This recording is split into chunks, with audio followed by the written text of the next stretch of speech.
وَمَا أَرْسَلْنَاكَ إِلَّا رَحْمَةً لِلْعَالَمِينَ. Bismillahirrahmanirrahim. Assalamualaikum warahmatullahi wabarakatuh.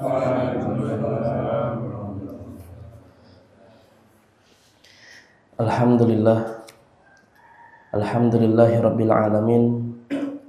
Wa afdhalus salati wa atammu taslimi ala sayyidina Muhammadin wa ala alihi wa sahbihi ajma'in.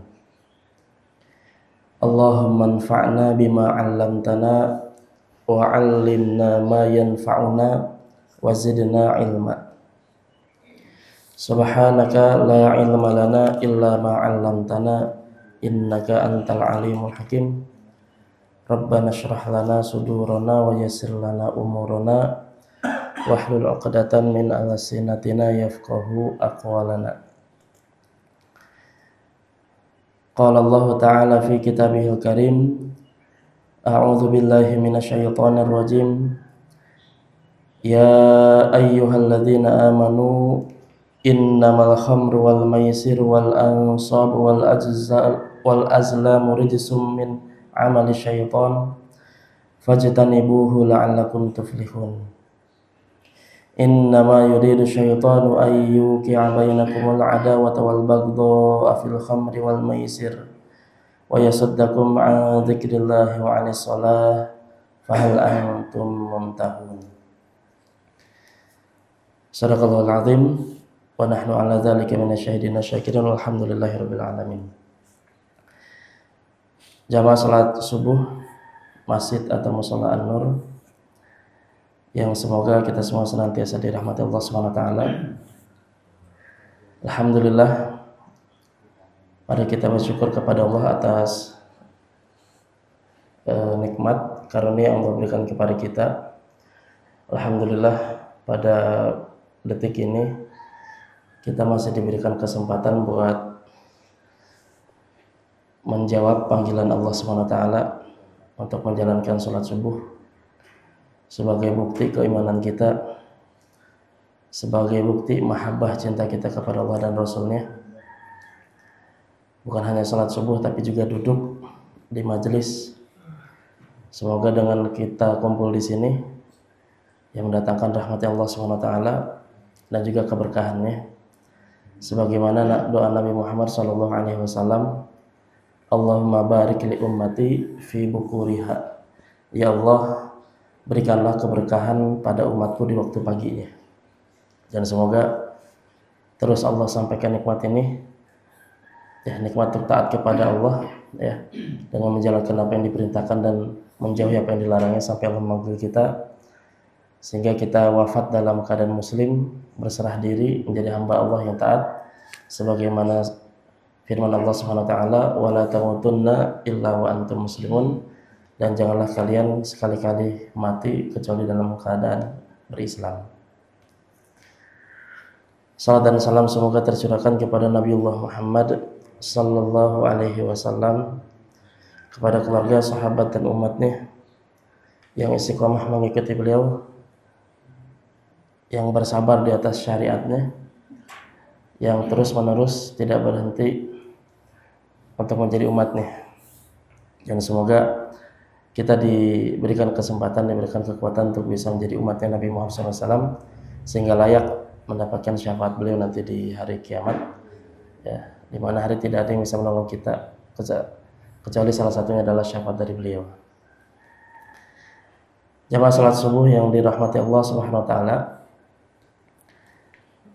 ini sampai syuruk ya berarti, insyaallah ya, jam 6 ya. Baik,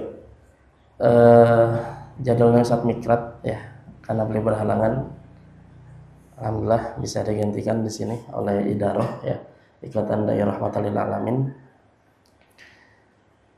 Baik, pada kesempatan pagi hari ini kita akan sedikit belajar atau membaca ya salah satu firman Allah SWT. Jadi tafsir tematik ya. Kita akan bahas tentang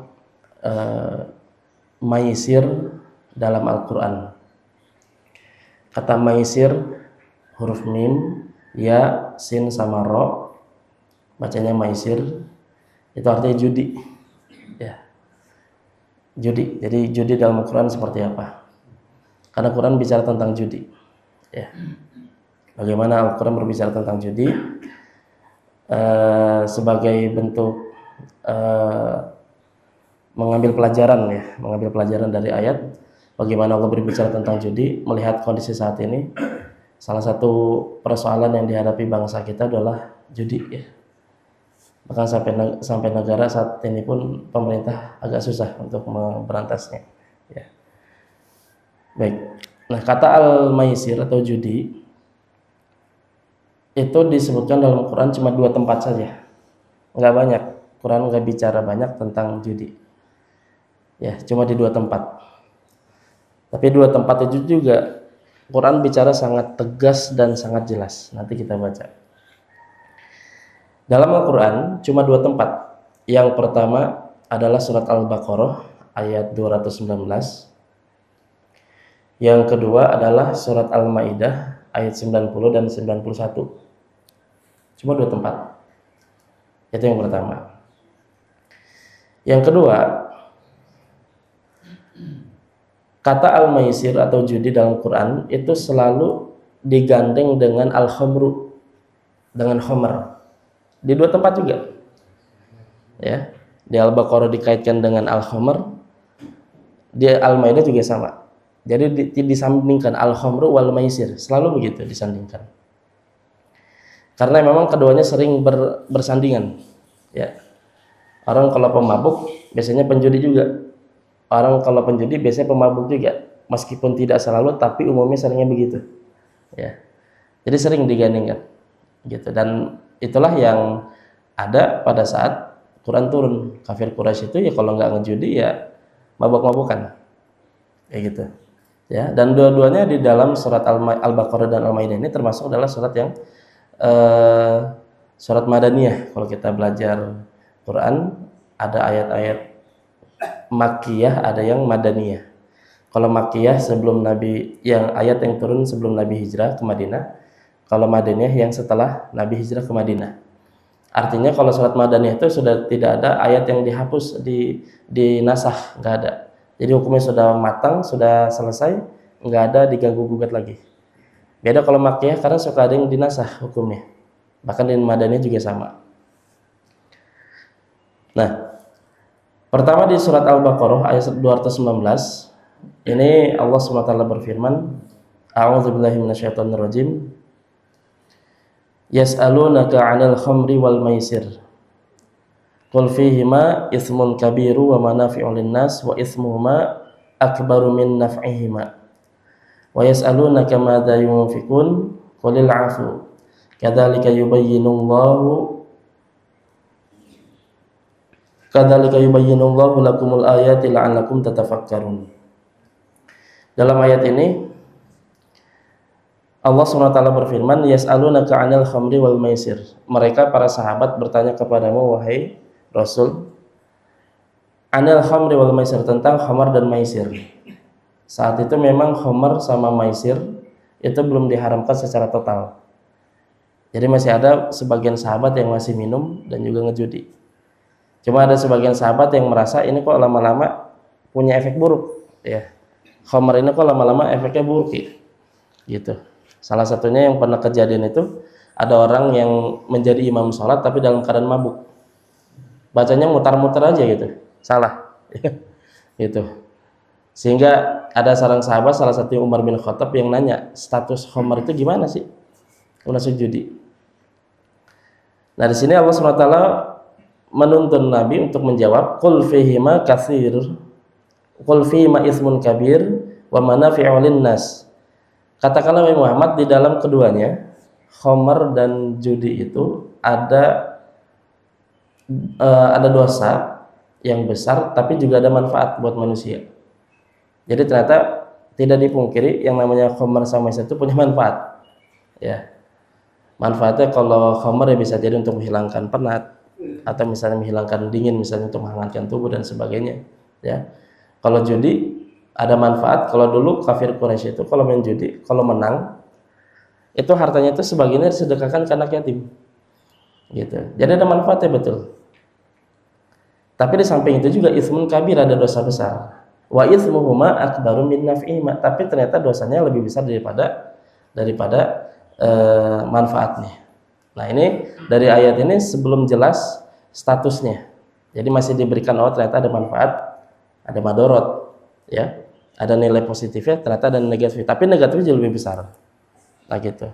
Nah, makanya dari sinilah muncul kaidah fikih, ya. Darabul mafasid muqaddamun ala jalbil masalih.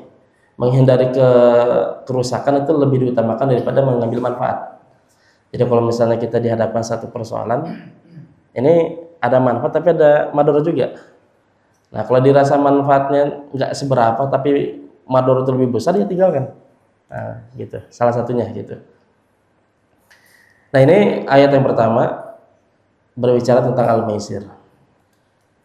Nah, pindah ke ayat yang kedua. Nah, ini yang akan kita bahas, yang kalau kita baca ini sangat tegas. Ini ayat yang sudah menjadi pamungkas pembahasan tentang khamar dengan judi, yang dengan ayat ini sudah diharamkan total al-khamru dan al-maisir.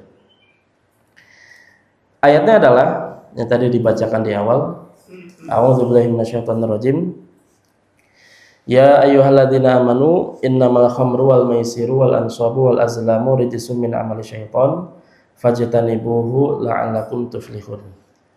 Innama yuridu syaitanu ay yuqi'a bainakumul adawata wal baghdha'a fil khamri wal maisir wa yasuddakum 'an dzikrillahi wa 'anis salati fahal antum muntahun. Yang pertama, Allah Subhanahu wa taala itu menggunakan kata ya ayyuhalladzina amanu, wahai orang-orang yang beriman. Ayat ini Allah Subhanahu wa taala mulai dengan panggilan iman. Ya ayyuhalladzina amanu. Dalam Quran atau dalam bahasa Arab umumnya, panggilan itu punya beberapa fungsi. Ya, punya beberapa fungsi. Secara dasar, secara basic, panggilan itu adalah ya mengambil perhatian orang supaya dia fokus kepada kita, memperhatikan kita, dan juga menerima informasi apa yang kita sampaikan. Itu kan panggilan umumnya gitu. Tapi dalam bahasa Arab ternyata ada fungsi yang lain. Kalau dalam ilmu tata bahasa Arab, namanya ilmu balaghah, itu dijelaskan. Ada orang yang manggil itu fungsinya untuk memuliakan. Ada. Seperti misalnya Allah manggil Nabi Muhammad, ya ayyuhar rasul, wahai rasul. Itu panggilan kemuliaan. Dalam Quran nggak ada Allah manggil Nabi Muhammad langsung ya Muhammad, nggak ada. Mau cari dari Al-Fatihah sampai An-Nas itu nggak ada. Beda sama nabi lain langsung panggil nama, ya Adam, ya Ibrahim, dan seterusnya. Tapi kalau Nabi Muhammad tidak, ya ayyuhar rasul, wahai rasul. Ya ayyuhan nabi juga sama. Ya, termasuk ya ayyuhal muzammil, ya ayyuhal muddatsir, wahai yang berselimut. Jadi orang Arab kalau manggil seseorang dengan menyebutkan pakaian yang dipakai, itu bentuk kemuliaan. Manggil istri misalkan wahai yang berjilbab ungu, nah itu panggilan kemuliaan dalam tradisi bahasa Arab. Bisa juga manggil orang itu fungsinya untuk mencela. Wahai pendusta misalnya gitu. Itu kan bukan sekedar manggil tapi juga nyela dia, ya. Gitu. Nah, termasuk adalah manggil itu adalah untuk memberikan kesadaran buat dia, untuk menyadarkan dia. Ya. Misalnya ada anak muda, bapaknya ustadz, kelakuannya baik, ustadznya ini bapaknya, tapi anaknya kelakuannya nggak baik. Nah, kita manggil dia, wahai anaknya ustadz gitu. Nah, itu kita nyadarin, kamu ini anaknya ustadz gitu, kok begitu kelakuannya gitu. Jadi manggil tapi sambil nyindir, sambil menyadarkan. Nah, itu juga yang digunakan dalam Quran ketika memanggil misalnya ya Bani Israel, wahai keturunan Israel. Israel itu nama lain dari Nabi Yakub. Kamu ini keturunan Nabi, keturunan Soleh, kok kelakuannya kayak gini gitu. Ya ahlal kitab, wahai yang diberikan kitab itu. Termasuk di sini adalah ya ayyuhalladzina amanu, wahai orang beriman. Jadi kita tuh disyaratkan, oh iya kita ini beriman gitu. Punya iman yang artinya punya konsekuensi dari iman itu. Apa? Salah satunya adalah mentaati apa yang diimani. Kita iman kepada Allah artinya kita taat kepada Allah. Kita iman kepada Nabi maksudnya kita juga taat kepada Nabi kan gitu. Ya. Nah, makanya setelah ya ayyuhalladzina amanu itu biasanya ada perintah sama larangan. Kalau kita baca Quran itu ada perintah, ada larangan. Baik perintahnya jelas ataupun yang artinya langsung perintah itu atau larangan, bisa juga dengan apa? Dengan kalimat yang lain yang intinya sebenarnya perintah juga. Makanya Abdullah bin Mas'ud pernah berkata, "Idza sami'tum ya ayyuhalladzina amanu fa'ar'i sam'aka." Kalau kamu dengar kalimat ya ayyuhalladzina amanu, maka pasang telinga kalian. Kenapa? Karena di dalamnya ada perintah yang ada kebaikan yang diperintahkan, juga ada keburukan yang akan dilarang. Gitu. Jadi kalau sudah dengar ya ayyuhalladzina amanu langsung kita, oh iya benar. Ada sesuatu yang mau disampaikan sama Allah. Jadi gitu. Yang termasuk adalah surat Al-Maidah ayat 90 berbicara tentang khamr dan judi. Ya. Jadi ya ayyuhalladzina amanu, wahai orang-orang yang beriman. Nah, selanjutnya Allah SWT melanjutkan innamal khamru wal maisiru wal ansabu wal azlamu rijsun. Allah di sini ternyata bukan bicara cuma dua doang tentang khamr dan judi, tapi ada 4 hal. Ya. Pertama, Allah menggunakan kata innama. Innama meskipun satu lafal, tapi ternyata ada 2 kata. Pertama kata inna, yang kedua kata ma. Kata inna itu seringkali diterjemahkan dengan kata sesungguhnya, yang fungsinya adalah untuk penguatan, untuk penegasan. Yang biasanya kalau sudah pakai penegasan berarti isinya ini bukan main-main, bukan. Sama kayak kita kalau mau ngomong sesuatu, menyampaikan pesan penting biasanya suka ditegasin, kan gitu. Nah sama, Quran juga gitu, sesungguhnya gitu. Jadi kalau kita benar-benar lah gitu ya. Nah gitu. Jadi pakai inna. Nah terus yang kedua adalah kata ma. Kata ma ini artinya punya makna pembatasan. Sesungguhnya hanyalah gitu. Misalnya sesungguhnya Muhammad itu adalah seorang pelajar. Itu sudah pakai penguatan. Tapi kalau pakai kata ma, itu ada makna pembatasan. Sesungguhnya Muhammad itu hanya seorang pelajar. Jadi bukan yang lain. Jadi maknanya lebih kuat dan lebih dalam. Kalau pakai kata innama, jadi punya penegasan, juga punya makna pembatasan, gitu. Nah ini kata yang pertama disebutkan setelah panggilan tadi, ya ayyuhalladzina amanu innama. Nah berikutnya adalah disebutkan 4 hal. Innamal khamru wal maisiru wal ansabu wal azlam. Yang pertama adalah disebutkan al-khamru. Sesungguhnya khamr maksudnya adalah minumnya dan juga hal-hal yang berkaitan dengan khamr, ya. Jadi maksudnya disebutkan benda khamr maksudnya adalah perilakunya. Karena kalau benda mah nggak bisa kita hukumi. Meja hukumnya apa? Nggak bisa, ya. Pintu masjid hukumnya apa? Nggak bisa dihukumi. Yang bisa dihukumi itu adalah perilaku manusia. Ketika disebutkan khamr maksudnya adalah minumnya, menjualnya dan seterusnya. Ketika diharamkan daging babi, maksudnya adalah diharamkan memakannya gitu. Karena benda itu tidak bisa dihukumi dalam artian wajib atau haram atau ini. Kalau halal atau haram jelas. Tapi kalau misalnya statusnya gitu ya najis atau bukan. Tapi kalau diberikan hukum apakah halal atau wajib tidak bisa. Nah di sini khamr maksudnya adalah berkaitan dengan apa yang berkaitan dengan khamr. Yang kalau dalam hadis itu banyak. Ada yang menjualnya, ada yang meminumnya jelas ya. Membelinya, bahkan mengantar orang beli khamr aja udah dosa. Yang memproduksinya, yang memerasnya, anggur dan seterusnya gitu. Nah, jadi pertama adalah al-khamru. Nah, yang kedua adalah al-maisir. Tadi al-maisir itu artinya judi. Dari kata yusrun, dari kata mudah. Kenapa judi disebut dengan kata al-maisir artinya mudah? Karena orang dapat harta itu gampang banget. Ya, nggak perlu effort lebih. Gitu. Ya. Nah, ini al-maisir. Nah yang ketiga adalah wal ansab. Wal ansab itu artinya adalah berhala-berhala yang ditegakkan untuk disembah. Berhala-berhala yang ditegakkan untuk disembah. Patung-patung misalnya, ya. Nah itu. Nah yang keempat ada wal azlam. Wal azlam itu artinya ada anak panah. Dalam tafsir disebutkan maksudnya mengundi nasib dengan anak panah. Orang-orang Arab jahiliyah dulu itu punya tradisi mengundi nasib dengan anak panah. Prakteknya itu adalah misalnya ada orang mau melakukan sesuatu, mau safar misalnya, ya, mau safar. Saat safar dia pengen tahu ini kalau saya safar baik apa enggak. Kira-kira ada manfaatnya nggak? Kira-kira ada musibah yang saya terima nggak nanti dalam safar? Nah, mereka biasanya mengundi nasib dengan cara menyediakan 3 anak panah, yang masing-masing anak panah itu diberikan tanda yang berbeda.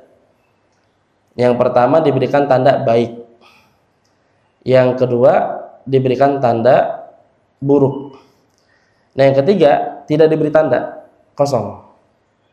Nah, anak panah itu dikocok tuh. Kalau mau safar ambil 1. Kalau baik jadi safarnya, gitu ya, gitu. Kalau ternyata yang diambil adalah buruk, enggak jadi itu, nggak mau. Kenapa? Karena ini ternyata hasilnya buruk nih, berarti pasti ada musibah yang akan saya alami gitu. Nah, kalau yang diambil yang ketiga kosong, nah itu coba lagi. Jadi coba lagi, ulang lagi berarti gitu.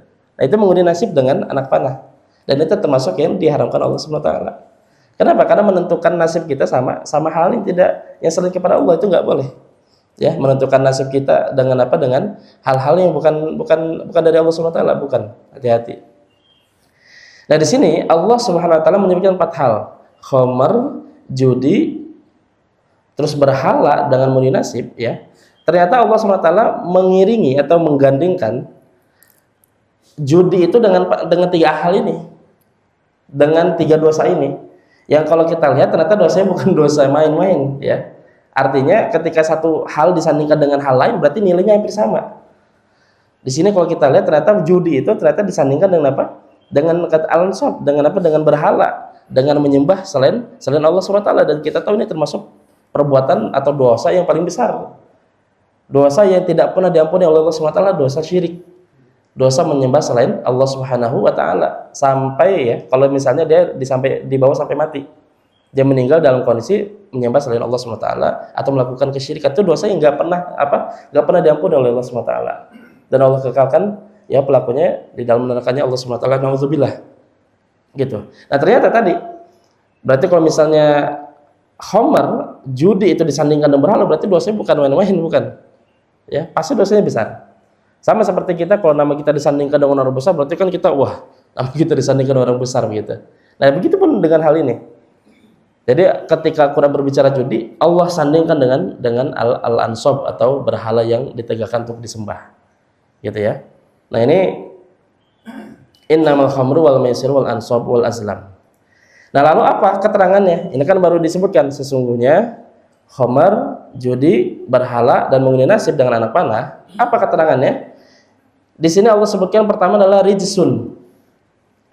Innamal khamru wal maisiru wal ansabu wal azlamu rijsun. Kata rijsun kalau di Quran itu terjemahnya agak kurang pas, bukan kurang pas, maksudnya kurang mengena. Ya, kalau Bapak buka Quran terjemah, misalnya kalau saya cek nih. Dia maknanya agak kurang kena secara makna. Kalau di sini disebutkan wahai orang beriman, sesungguhnya minuman keras, berjudi, berkurban untuk berhala dan mengundi nasib dengan anak panah adalah perbuatan keji. Kalau di Quran terjemah itu diterjemahkan dengan kata perbuatan keji, kata rijsun. Tapi kalau kita lihat akar dasarnya, dasar katanya itu termasuk makna-makna yang dijelaskan dalam Quran, karena kata rijsun dipakai dalam banyak hal, ya. Kata rijsun itu adalah sesuatu yang sangat kotor, sesuatu yang sangat najis, yang sangat menjijikan, itu kata rijsun, ya. Yang bagi orang berakal pun nggak mau gitu, dekat-dekat ngelihat gitu, ya. Jangankan dekat-dekat ngelihat aja nggak mau gitu. Itu namanya rijsun, ya. Itu adalah rijsun. Dan kata itulah rijsun yang dipakai oleh Allah SWT ketika menjelaskan tentang bangkai, darah sama daging babi, ya. Bangkai, darah sama daging babi, Allah ketika menceritakan 3 hal ini, itu Allah sebutkan itu adalah rijsun. Dalam surat Al-An'am misalnya, ya. Qul la ajidu fima uhiya ilayya muharraman ala ta'imin yat'amuhu illa ayyakuna maitatan aw daman masfuhan aw lahma khinzir fa innahu rijsun, ya. Fa innahu rijsun. Ya, itu dalam surat Al-An'am ayat yang ke 145, ya, 145. Di sini Allah SWT berfirman, "Qul," katakanlah wahai Muhammad, "la ajidu fi ma uhiya ilayya muharraman ala ta'imin yat'amuhu illa ayyakuna maitatan aw daman masfuhan aw lahma khinzir. Tidaklah kau dapati di dalam apa yang diwahyukan kepadaku sesuatu yang diharamkan memakannya bagi yang ingin memakannya kecuali daging hewan yang mati atau bangkai, darah yang mengalir dan daging babi. Jadi di dalam surat ini Al-An'am kata Allah SWT, katakan Muhammad, tidak ada sesuatu yang haram dimakan yang saya dapatnya kecuali 3 hal. Yang pertama adalah bangkai. Bangkai itu adalah hewan yang mati yang tanpa proses penyembelihan yang syar'i, itu namanya bangkai. Dia mati secara alamiah, ya. Dia mati secara alamiah, tidak melalui proses sembelih yang syar'i, itu namanya bangkai. Yang kedua adalah daman masfuhan, darah yang mengalir. Yang ketiga adalah walahma khinzir, daging babi. Di sini daging babi disebutkan bukan berarti tulangnya boleh, bukan. Kulitnya boleh enggak, maksudnya semuanya. Disebutkan sebagian, maksudnya semuanya. Sebagaimana kalau kita percakapan dalam urfnya kita, budaya kita, si fulan mana ya, batang hidungnya nggak kelihatan, kan bukan hidungnya doang gitu, maksudnya semuanya, kan gitu. Nah sama lahma khinzir, daging babi, maksudnya semuanya.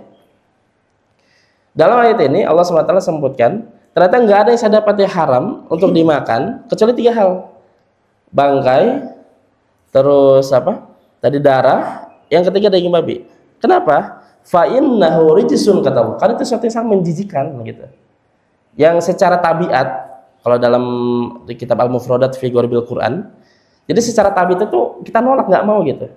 Sebagaimana kita melihat bangkai, kita kan melihat bangkai jijik banget, apalagi bangkai udah lama. Ngeliat darah yang mengalir, ngeliat daging babi, kita jijik banget. Nah, seperti itulah kita harusnya menilai khamr itu seperti itu, judi termasuk berhala dan juga mengundi nasib. Khususnya di sana adalah judi. Begitulah harusnya seorang mukmin memandang yang namanya judi itu seperti itu. Sangat jijik gitulah.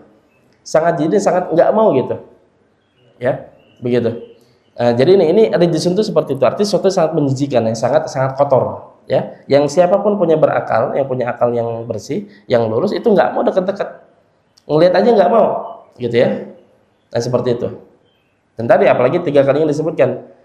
Pertama adalah bangkai, yang kedua darah, yang ketiga daging babi. Kita kan sangat-sangat jijik ya sebagai mukmin melihat melihat 3 hal ini: bangkai, darah, dan juga daging babi.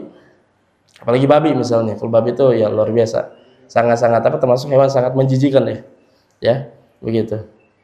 Saya itu punya kesukaan kalau nonton video di internet itu ngelihat hewan-hewan makan. Saya itu jadi kalau hewan yang apalagi masih kecil dikasih makan gitu, kelinci ya kucing, kuda, itu saya senang untuk ngeliatnya.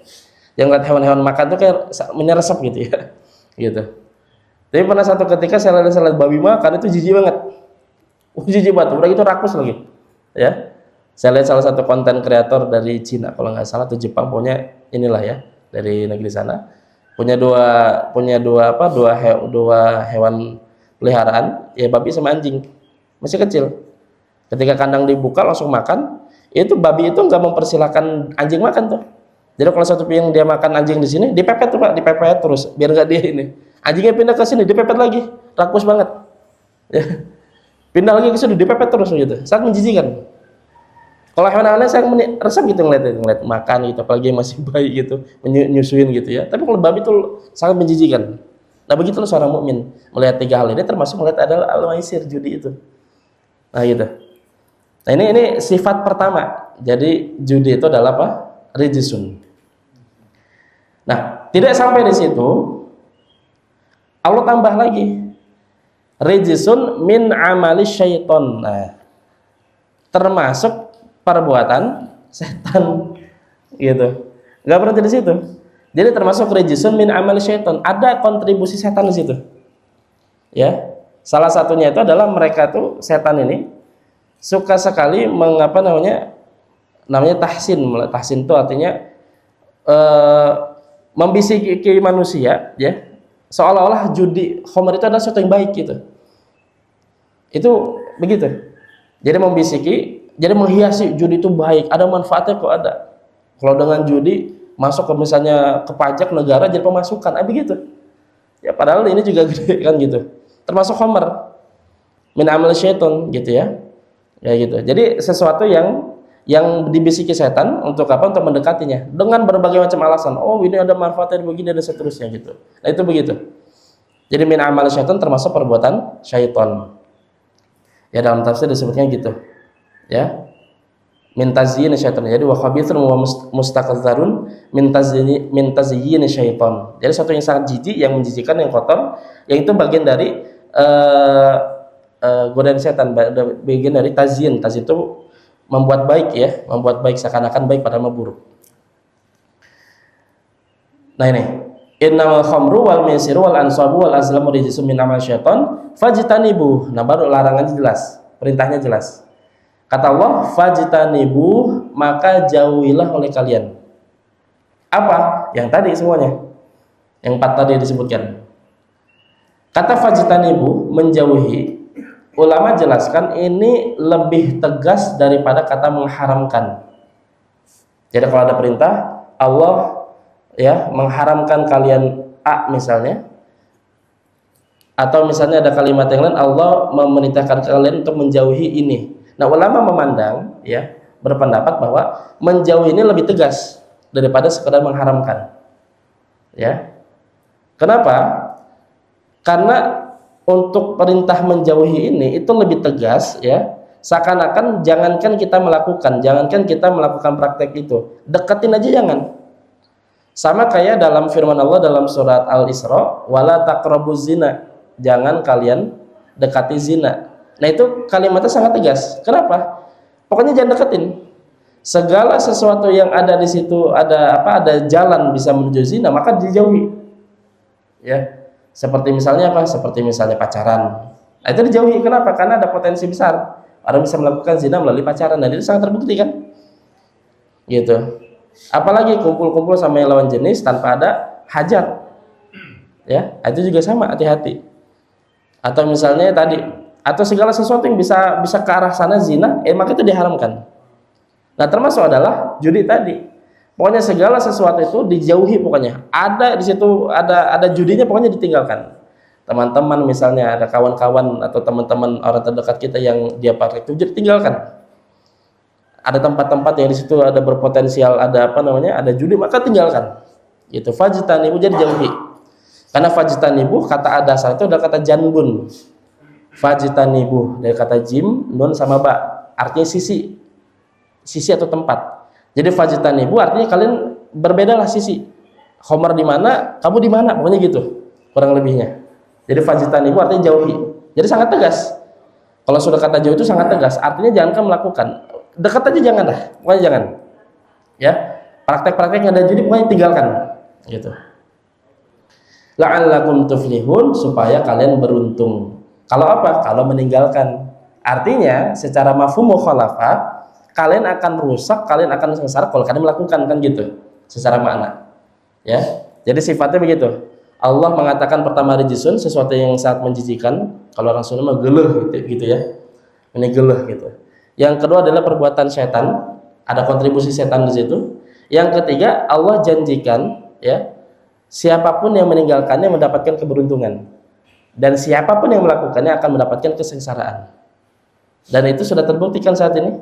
Banyak orang yang sudah tenggelam dalam judi, hidupnya rusak. Hidupnya sangat rusak sekali. Ya. Keluarga jadi rusak, hubungan antara suami istri jadi renggang, dengan orang tua jadi hancur, sama saudara sudah tidak dipercaya, begitu. Jadi rusak semuanya. Nah, ini ayat 90.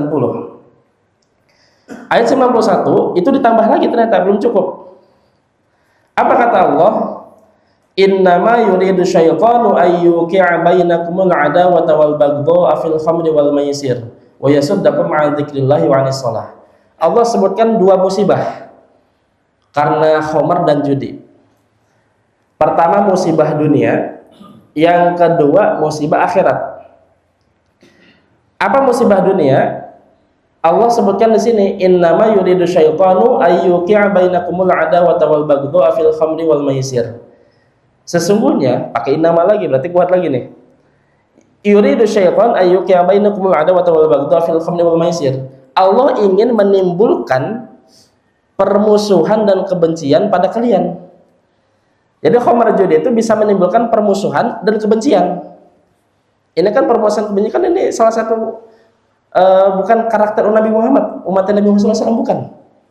Saling benci, saling bermusuhan itu musibah yang ada di dunia yang sekarang kita dapat, yang kita diuji oleh Allah SWT itu. Antar kita saling bermusuhan, antar kita saling menebar kebencian dan seterusnya. Ini menjadi apa? Musibah. Banyak kehancuran itu karena dua hal ini. Kan gitu. Orang yang berjudi itu saling benci. Orang yang berjudi itu saling bermusuhan. Meskipun duduk bareng, ketawa ketiwi, minum bareng, itu pada dasar mereka saling memendam kebencian. Biasanya begitu. Ya. Belum lagi kebencian bagi orang lain. Orang kalau sudah berjudi, orang udah gelap mata dengan judi, dia melakukan apapun yang dilakukan, pokoknya yang penting hasrat saya terpenuhi dalam judi. Dia pinjam inilah, dia nyuri inilah dan sebagainya gitu. Dan orang ini akan dibenci, akan menebar kebencian. Ya, begitu. Ada satu momen di mana pernah dalam sebuah daerah itu ya, saya kenal tuh, pernah ada broadcast, si fulan kalau minjem motor jangan dikasih gitu. Wah, kenapa ini kan jadi rame? Oh, ternyata mau gadein, mau judi, judol, ya. Ada kayak gitu. Wah, rame jadinya tuh. Wah, ini orang-orang jadi hati-hati sama dia. Kenapa? Karena tadi sudah tenggelam dan judi. Apalagi sekarang judi online udah makin memudahkan kita ya. Memudahkan kita untuk bisa mengakses apapun dengan teknologi yang sangat canggih ini. Banyak hal-hal yang bisa kita dapatkan, baik yang baik maupun yang buruk. Yang baik kita belajar lebih jauh bisa, dan tanpa ada batasan tempat dan waktu. Ya, kita bisa mengakses informasi dari rumah. Nah, termasuk adalah yang buruk juga sama, termasuk judi online ini. Ya, nah itu. Jadi kebencian dan permusuhan itu menjadi apa? Menjadi hal yang diinginkan setan melalui judi dan khamar. Termasuk juga khamar. Khamar itu betul-betul apa? Betul-betul menimbulkan permusuhan, menimbulkan kebencian. Orang kalau sudah khamar gelap mata, hal-hal yang receh pun akan menjadi apa? Menjadi persoalan. Bahkan saya pernah baca berita, ya, ada dua orang mabuk itu berdebat masalah ini telur duluan apa ayam duluan. Ada tuh beritanya. Ya, jadi orang dua mabuk debat, ini telur duluan apa ayam duluan, debat itu. Saking keselnya Bu, ya, para jamaah sekalian, itu yang satu dibunuh itu. Cuma masalah apa? Telur duluan apa atau ayam duluan. Itu salah satu pengaruh apa? Al-khamar. Jadi bisa menimbulkan kebencian, permusuhan, ya. Ini musibah dunia. Dan ini pun sudah sangat bahaya sekali. Musibah dunia itu sangat bahaya sekali. Kita mudah mengakses mengakses informasi sekarang. Salah satu adalah dampak daripada judi, termasuk apalagi judi online ini, ya. Sangat bahaya sekali. Dan menimpa kepada kita kaum muslimin, ya, yang banyaknya itu sayangnya sekali, dan itu tidak memandang umur. Dimulai dari anak-anak 10 tahun sampai anak-anak 50 tahun itu kena, ya. Saya terakhir baca lagi scroll gitu di Instagram, ada anak-anak yang belasan tahun, SMP dah itu karena tergila judul, dia udah sewa mobil digadein 50 juta. Ya jelas marah yang punya mobilnya. Akhirnya berantem sama orang tuanya, maka kakek neneknya saat itu, ya, karena yang mengasuhnya itu kakek nenek, berantem. Coba bayangkan, saya itu anak masih kecil, belasan tahun, dia sewa mobil, bahkan saya baca berita 2 mobil malah digadaikan, dipakai uang untuk judi online, hilang saat itu juga. Itu rusaknya baru segitu, dan itu menimpa kita tanpa pandang umur. Bisa laki-laki, bisa perempuan, bisa yang muda, bisa yang tua, dan itu menimpa kita. Dan nauzubillah, semoga Allah SWT jaga kita semua dan orang-orang yang ada di sekitar kita dari judi ini. Ya, ini musibah pertama, musibah dunia. Nah, musibah yang kedua, ini yang lebih besar adalah wa yasuddakum an dzikrillahi wa anis shalah. Khamar dan judi itu jadi wasilah setan supaya mencegah kita dari zikrullah dan sholat. Ya, mencegah kita dari apa? Zikir kepada Allah, ingat kepada Allah dan sholat. Ini musibah akhirat yang sangat besar. Orang kalau sudah lupa sama Allah, Allah akan lupakan dia terhadap dirinya. Ya, Allah akan jadikan dia lupa pada dirinya. Orang kalau sudah lupa dengan dirinya, dia akan melakukan apapun tanpa pandang halal benar atau halal haram, benar atau salah. Ya, orang kalau sudah berjudi, orang sudah khamar, itu dia melakukan apapun, ya, tanpa ada batasan-batasan. Gitu. Orang kalau sudah lupa dengan Allah Subhanahu wa taala.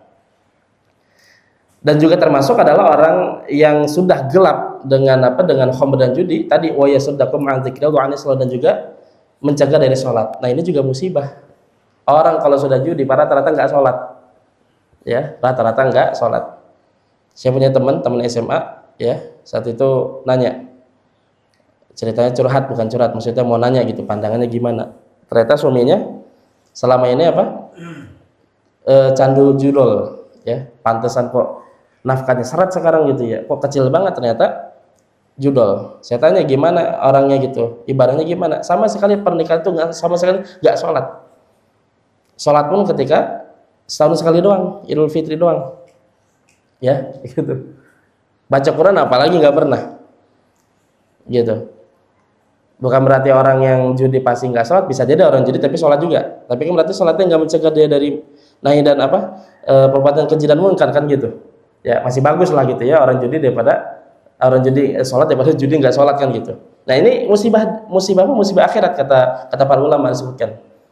Jadi musibah meninggalkan sholat itu luar biasa. Orang kalau sudah nggak sholat, udahlah hidup itu tanpa ada aturan, tanpa ada hidayah dari Allah, tanpa ada bimbingan. Orang kalau udah nggak sholat itu hidupnya rusak. Meskipun nampaknya zahirnya kok kayaknya nikmat saja, keluarganya kok kayaknya harmonis, ya, dia punya harta yang melimpah, punya rumah yang bagus, punya kendaraan yang mewah dan sebagainya. Orang kalau nggak sholat itu musibah, Pak. Dalam istilahnya itu namanya istidraj namanya. Ya, satu saat nanti Allah akan Allah akan ambil, Allah akan hukum dengan mendadak bagitatan dalam ini wahum mublisun, mereka nggak tahu. Jadi hati-hati, orang meninggalkan sholatnya musibah akhirat. Nah inilah yang dihasilkan oleh khamr dan judi. Orang kalau udah nggak sholat hidupnya rusak, ya. Saya mengalami pernah satu fase di dalam hidup saya, sholat saya nggak benar, rusak hidup saya, ya. Saya milih ini kenapa yang salah, ternyata sholat saya nggak benar, masih ditunda-tunda, bahkan pernah malah dikodok gitu ya, karena saking ini dikodok jadinya. Dan itu sangat berdampak ke dalam kehidupan saya. Maka yang saya perbaiki adalah sholat saya yang pertama. Dan alhamdulillah, seiring dengan berjalan waktu, Allah mudahkan saya menata kembali kehidupan saya. Karena rusak, benar rusak. Orang kalau nggak sholat itu rusak bukan hidupnya. Ya. Nah, jadi innama yuridu syaitan ayyuqi'a bainakumul adawata wal baghdha'a fil khamri wal maisir. Jadi yang pertama, musibah yang pertama adalah menimbulkan permusuhan dan kebencian. Ini musibah dunia. Nah, yang kedua, musibah akhirat. Wa yasuddakum an dzikrillah wa anis shalah. Setan akan mencegah kalian dengan khamr judi itu daripada zikrullah dan salat. Nah, baru Allah SWT tutup ayat ini dengan pertanyaan, fahal antum muntahun? Apakah kalian mau berhenti? Gitu. Jadi setelah Allah jelaskan panjang lebar, ini kata ulama, Pak, tidak ada ayat yang melarang sesuatu yang sangat detail dibanding ayat ini, enggak ada. Allah kalau ngelarang sesuatu jangan ini, udah selesai.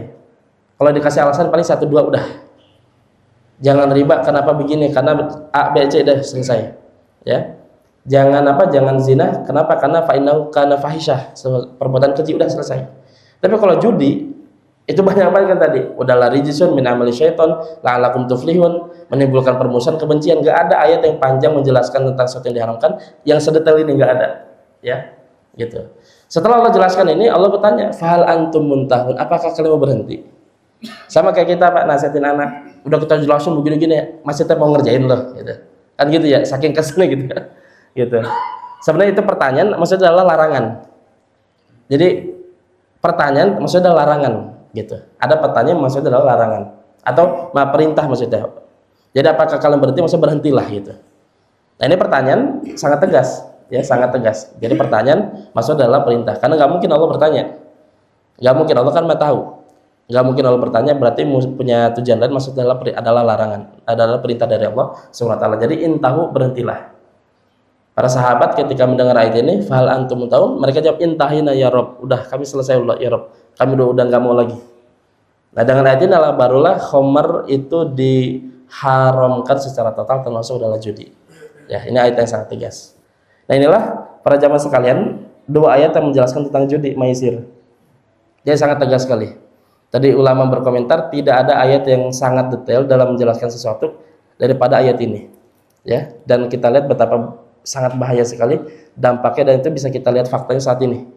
Ya, fakta daripada judi ini, apalagi judi online sangat-sangat bahaya, bisa menghancurkan kehidupan manusia, terlebih seorang muslim, bisa menghancurkan hubungan dia dengan manusia yang lain, dengan pasangannya, dengan anak yang ditelantarkan, dan orang tuanya dan saudaranya, dan masih banyak lagi madorat kerusakan yang ditimbulkan dari judi ini. Ya, dan itu persoalan kita yang sekarang kita hadapi. Bisa jadi kok kayaknya nggak ada, tapi ternyata tetangga kita, orang sekitar kita, ada keluarga kita. Nauzubillah. Karena kan judi online itu nggak kelihatan ya. Nah, pakai biasa-biasa ternyata judi juga. Nah, ini makanya kita berharap kepada Allah SWT, semoga Allah SWT jaga kita, jaga keluarga kita, jaga anak keturunan kita, orang yang kita sayangi, orang yang berjasa dalam kehidupan kita. Semoga Allah SWT hindarkan dari hal-hal ini, dari al-khamru, al-maisir, dan al-azlam. Khususnya al-maisir ini satu persoalan yang kita hadapi oleh bangsa ini, khususnya kaum muslimin. Semoga Allah SWT jauhkan kita ini, ya, dan semoga Allah SWT tuntun kita, ya, Allah berikan hidayah kepada kita, terus memberikan kita kekuatan untuk bisa mentaati Allah SWT dan Rasulnya. Semoga Allah SWT berikan kita kekuatan untuk bisa menjalankan apa yang diperintahkannya, dan semoga Allah SWT berikan kita kekuatan untuk bisa menjauhkan dari apa-apa yang Allah larang dan juga Rasulnya Nabi Muhammad SAW. Nah, inilah al-khamru dan al-maisir dalam Al-Quran.